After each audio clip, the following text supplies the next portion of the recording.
আপনি আল্লাহ রব্বুল আলমিনের কাছে যদি অন্যায় করেন, যদি আপনি রোজা না রাখেন, নামাজ না পড়েন, যে কোনো বিষয়টি যদি আল্লাহ রব্বুল আলমিনের কাছে আপনি যদি কোনো অন্যায় করেন, আল্লাহ রব্বুল আলমিন চাইলে আপনি যদি আল্লাহর কাছে তৌবা করেন, গোপনে তৌবা করেন কিংবা সরাসরি তৌবা করেন, আপনি গোপনে অঝরে কাঁদেন, আল্লাহ রব্বুল আলমিন চাইলে আপনাকে ক্ষমা করে দিতে পারে।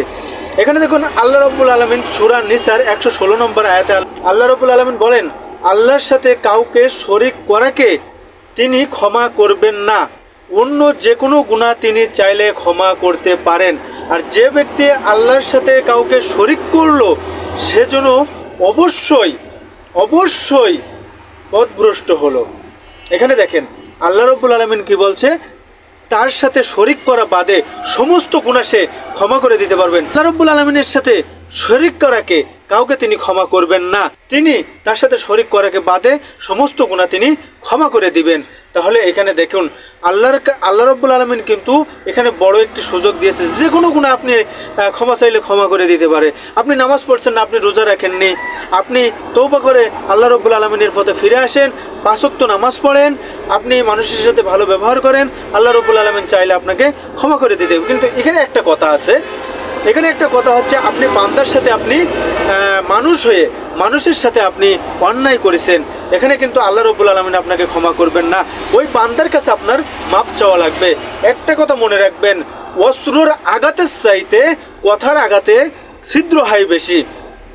অস্ত্রের আঘাত আপনার ওই ক্ষতটা পূরণ হয়ে যায়, কিন্তু কথার আঘাতের যে ক্ষতটা, এই ক্ষতটা কিন্তু পূরণ হয় না। কি করে?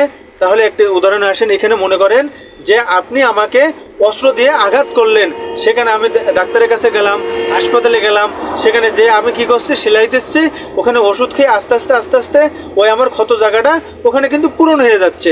কয়েকদিন পরে দেখা যাচ্ছে যে ওই জায়গাটা বোঝা যাচ্ছে না।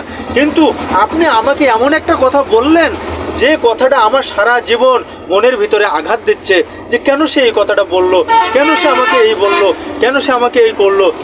এই কথাটা কিন্তু আমার মনের ভিতরে সারা জীবন আমি কোনো কিছুতে সেলাই করে এই কথাটা কিন্তু আমি মুছে দিতে পারছি না। আসলে এই জন্য বলা হয়েছে যে অস্ত্রের আঘাতের চাইতে মানুষের কথার আঘাতে ক্ষত হয় বেশি।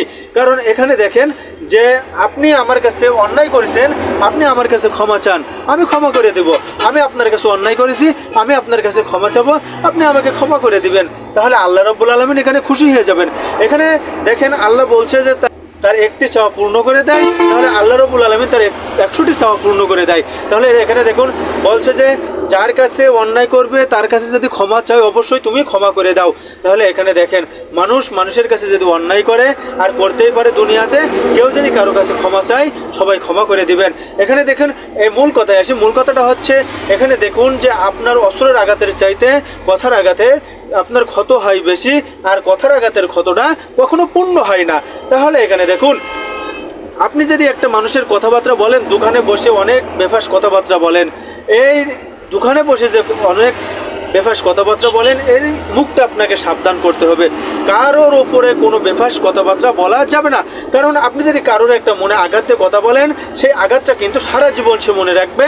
আপনার সাথে যত সে ভালো ব্যবহার করুক, ভালোই চলাফেরা করুক, সে কিন্তু আপনার কথাটা সে মনে রাখবে। আর আপনার ওই ক্ষতটা সে কিন্তু সারা জীবন বয়ে নিয়ে বেড়াবে।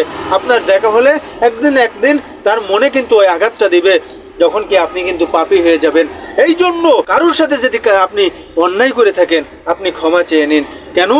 আপনি কারোর সাথে অন্যায় কথাবার্তা, অন্যায় কাজ কারোর কাছে দেখিয়েন না। কোনো বান্দার সাথে আপনি, আল্লাহর কোনো বান্দার সাথে আপনি মানুষ হয়ে মানুষের সাথে কারোর সাথে আপনি খারাপ ব্যবহার করেন না। দুনিয়ায় চলতে হলে অনেক কায়দায় বেড়াইতে হয়। মানুষের সাথে সবচাইতে চেষ্টা করবেন ভালো ব্যবহার করা। একটা জিনিস মনে রাখবেন, আপনি আমাকে আজকে আঘাত করলেন, আপনি আমার কাছে মাপ চাইলেন না, আপনি আরও মুখ নিয়ে বেড়াচ্ছেন যে আমি আঘাত করেছি তাতে কী হয়েছে।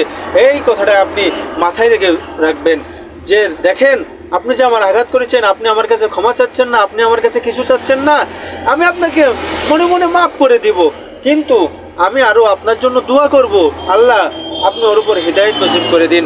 তবে একটি কথা মনে রাখবেন, আপনার মনে কিন্তু অহংকার থেকে যাচ্ছে। আপনি কিন্তু আমার কাছে যদি এসে বলতেন যে ভাই কি চাচা কি ভাইপো কি মামু খালু যাই হোক একটা বলতেন যে আমার অন্যায় হয়ে গেছে, আপনি রাতের আধারে হোক মোবাইলই হোক, এখন কি ডিজিটাল বাংলাদেশ, মোবাইলের যুগ। আপনি মোবাইল হোক, যে কোনো কায়দায় আপনি মাপ চাইলেন, দেখা যাচ্ছে যে মনের থেকে ওটা মাপ হয়ে গেল। কিন্তু আপনি যদি মাপ না চান, আরও মুঠ নিয়ে বাড়ান, তাহলে ওই অহংকারে আপনি কিন্তু ধ্বংস হয়ে যাবেন। কারণ অহংকার মানুষের সবচাইতে একদম, অহংকার হচ্ছে মানুষের সবচাইতে একদম ধ্বংস হওয়ার মূল কারণ। কারণ আপনি অহংকার করেন না, অহংকার যে করলো সেজন্য আল্লাহর চাদর নিয়ে টানাটানি করলো। অহংকার একমাত্র আল্লাহর, এই আল্লাহর চাদর নিয়ে, অহংকার আল্লাহর গায়ের চাদর, এই আল্লাহর গায়ের চাদর নিয়ে আপনি টানাটানি করেন না, আপনি বড় পাপী হয়ে যাবেন, আপনি ধ্বংস হয়ে যাবেন। আপনি এই বেঁচে থাকাকালীন যার যার কাছে অন্যায় করেছেন আপনি গোপনে যান, তার কাছে ক্ষমা চান, তিনি ক্ষমা করে দিবেন। আর আল্লাহর কাছে যে অন্যায় আপনি করেছেন, নামাজ পড়েননি, রোজা রাখেননি, গোপনে যেসব জিনা করেছেন, আপনি আল্লাহর কাছে ক্ষমা চান, সেই আল্লাহ রব্বুল আলামিন আপনাকে ক্ষমা করে দেবে।